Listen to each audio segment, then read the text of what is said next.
اعلموا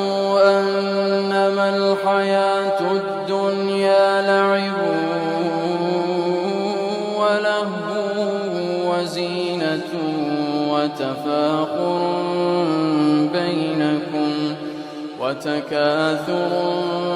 في الأموال والأولاد كمثل غيث أعجب الكفار نباته ثم يهيج فتراه مصفرا